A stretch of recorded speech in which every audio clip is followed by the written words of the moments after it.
We also get a lot of questions on the master cylinder, on putting dual reservoir master cylinders on it.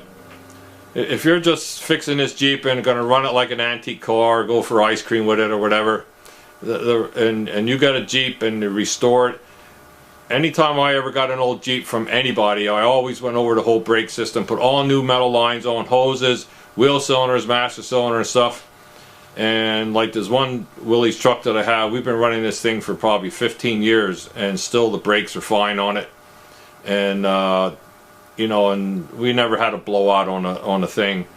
There again, if you're going to put a V8 in, you're going to run this thing every day, you know, maybe you want to put a dual reservoir master cylinder on just for the safety sake of having something to stop with in case something would happen. But for the most people we're dealing with, where they're restoring them and they're not going to be taking them out and using them every day, you know, the original brake stuff is not the best, but it's still fine and adequate. And you know, especially if you put everything new on it. And we also use silicone brake fluid on our stuff, .5, because it lasts a lot longer than the regular brake fluid. It don't corrode the parts up as near as quick as the original fluid stuff. Personally, get an old Jeep and I'm going to put it on the road myself. I put all new brake stuff on it. Lines, wheel cylinders, master cylinder, hoses, and start over with it, because without the dual reservoir master cylinder, you know, if your emergency brake don't work, you don't have no way to stop it.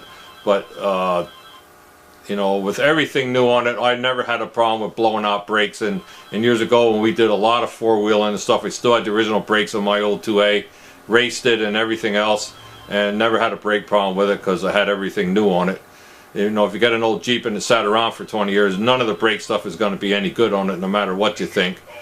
And so you just might as well figure on changing it for your safety's sake, and same with the safety of the next guy on the road that you might end up hitting if you weren't able to stop.